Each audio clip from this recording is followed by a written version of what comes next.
my name is Sarah Martel, and I'm currently a master's student and about 1 month away from becoming a registered dietitian. I'm speaking to you today because I have a strong interest in sports nutrition, and I'm hoping to pursue this in my career as a dietitian. In this video, I'm going to go through the steps to become a dietitian, how you can pursue sports in this profession, and then I'll touch a bit on sports nutrition and requirements for athletes. So first off, what is a dietitian? A dietitian is a regulated health professional who translates the science of nutrition into more digestible information for patients, clients, families, and communities. And they really have the goal of supporting healthy living and empowering people to embrace food and understand the food choices that they make. So to become a dietitian, there are 3 steps after graduating high school. 1 is a 4-year accredited undergraduate nutrition program. 2 is a post-grad practicum program where you'll get practical training to become a dietitian. And 3 is writing the final registration exam.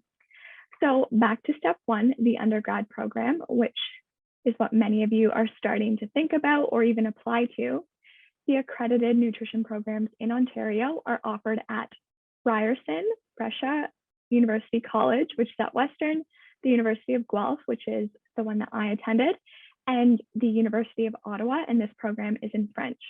You can also go out of province for programs that allow you to specialize specifically in sports nutrition in the undergrad, and this is at McGill in Montreal or at the University of British Columbia. So next is the practicum or internship stage. Now, there are 2 options for this, either a diploma program where you're placed at a hospital and complete all of your placement there, or a master's practicum program where you complete additional courses and then 3 to 5 different placements in different settings, which really allows you to tailor your experiences to what you're interested in. So I chose the master's route, and I'm at Ryerson University in nutrition communication, and I'm currently interning with a private practice dietitian who counsels recreational athletes. Here, I've been developing sport nutrition content for social media and her website, and I've been teaching a sport nutrition session to a soccer club. And additionally, in my master's courses, I was able to focus my assignments on sports nutrition, which really allowed me to keep learning and stay up to date with the science and recommendations. So as if this wasn't enough schooling, there are some other programs where you can get more specialized training in sports nutrition. One of them is the Graduate Certificate in Nutrition for Sport and Performance through Niagara College. And I actually completed this one in between my undergrad and my master's. It was a great experience because there was a placement opportunity with a dietitian who worked with varsity athletes at the University of Guelph. And in this placement, I got to shadow sessions with them. I helped take athletes' food records, and I assisted in her taking body composition measurements. So measuring different limb lengths like the arm and the leg, and then also marking the body with a Sharpie for skin fold measurements. And all of these measurements and this data can then be combined and used to get a more accurate picture of how much lean body mass versus fat mass that an athlete has. This information helps us to really tailor their nutrition strategy for their specific sport or their goals. So for example, you could be helping an offensive lineman in football increase their calories to help build muscle while maintaining their size and speed, whereas you might help a cross-country runner optimize their nutrition to decrease their fat mass without restricting their calories. Another option is the IOC Diploma in Sports Nutrition. This program is a little more recognized in the sports nutrition community and can be done later in your career. So if you're like me and your dream is to one day be the dietitian for the Raptors or for Team Canada at the Olympics, I'm going to get real with you for a minute. There aren't endless opportunities for full-time jobs in sports nutrition in Canada like there are in the United States. However, if it's something you're passionate about, you totally can carve out your own path. And taking any of the sports nutrition courses that I talked about will definitely help you get there. You can even pursue a research-based master's or a PhD in sports nutrition or physiology. And the good news is that I am seeing more entry-level jobs come up in areas like sports medicine or sports rehab clinics, university campuses. Some gyms or specialty fitness clubs will hire dietitians, or you can start a private practice and see clients on your own. And these would all be good sort of stepping stones to build up your career and your expertise to be the Raptors dietitian. So now let's shift gears a bit and talk about sports nutrition and why it's important. So an elite level athlete exercises a lot between practices for their sport, multiple a day, extra strength and conditioning sessions, and their actual game or competition. They're using up a lot of energy, and this energy needs to be replaced through food.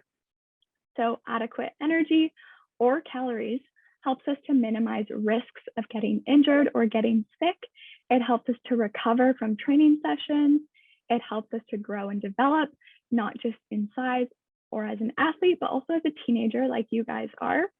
It helps us to perform, so to get faster, stronger, and jump higher. And there's this great quote by Asker Eukendrup, who is a renowned sports nutrition scientist. And he says, I don't want to mess this up, proper diet can't make an average athlete elite, but a poor diet makes an elite athlete average. So I'm sure many of you participate in sport, whether it's in or out of school. And you can think of a time where maybe you didn't eat much that day and then had a game or a practice. You likely felt pretty gassed, maybe a little weak, like you had no endurance or had slow reaction time. And this is likely because you didn't eat enough that day or even the day before, and you weren't properly fueled. And I do say fuel because when it comes to sport, food really is the fuel that will keep you going, specifically carbohydrates or carbs for short. So carbohydrates are one of the 3 macronutrients, and they're found in foods like bread, pasta, potatoes, rice, yogurt, oatmeal, fruit, the list goes on. And despite what you might have heard on the internet or TikTok, carbs are not bad for you. They're actually the body's preferred energy source and what keeps us going through exercise because they're so readily available for energy. So for an athlete, optimizing your carbohydrate intake before and after training sessions is important to make sure that you have enough fuel in the tank to get through the exercise. And then after, it's important to refuel that gas tank. So some endurance athletes like runners or swimmers will be training for over 3 hours or 4 hours straight, and they would need to have carbs during their exercise. This is where something like a sports drink, a sports gel, a banana, or even just some honey would come in handy. Another important nutrient after exercise is protein, which helps us to recover, repair, and rebuild muscle. Now, protein is found in meat, fish, eggs, dairy products, tofu, legumes like black beans and lentils, and requirements do vary from athlete to athlete and from person to person, so I won't get into the amount.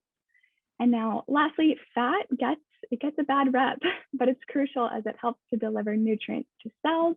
It provides protection for our vital organs, and it's an important fuel source at lower intensities, like when you're just walking or steady state jogging. So sources of fat are things like nuts, seeds, avocados, oils, butter, and dairy products too. So depending on the athlete's sport, these macronutrients, so carbs, protein, and fat, can be manipulated to gain certain performance advantages or to change their physique to better support their sport. So for example, a distance swimmer will be focusing on getting enough carbohydrates to fuel their long swims, whereas a wrestler might be focusing on protein to help build lean muscle mass. Now I'm going to walk you through a bit of an example with pre and post workout snacks, keeping in mind that a pre-workout snack should mainly have easy to digest carbs and of course water, and that the post-workout snack should have carbs, protein, and water for an athlete of any level. So let's say you have a national level swimmer who is in the pool for 5 hours per day with an hour strength session in there as well. Their snack before their practice might look like something like 2 pieces of sourdough bread with peanut butter, a big banana, honey, and a water bottle.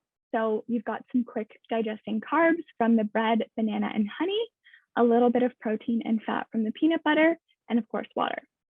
So now let's say one of you has an hour and a half swimming practice. So your snack could be a granola bar, an apple, and some water.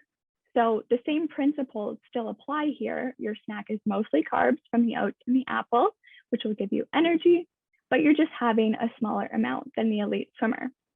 The same is going to go for the post-workout snack. So the national swimmer might have a fried egg on a bagel and a protein fruit smoothie, providing plenty of protein, carbohydrates to refuel, and that will really get them ready for their next training session later in the day. Whereas you might have either the breakfast sandwich or the smoothie, depending on when your next actual meal is. And of course, in both situations, rehydrating after training is a must. So you can see how the principles remain the same, but they'll just be a little bit different depending on how much someone exercises. So I hope you've all learned a little something new about performance nutrition, or if anything, that I've sparked an interest in sports nutrition and the dietetics profession in general, so becoming a dietitian.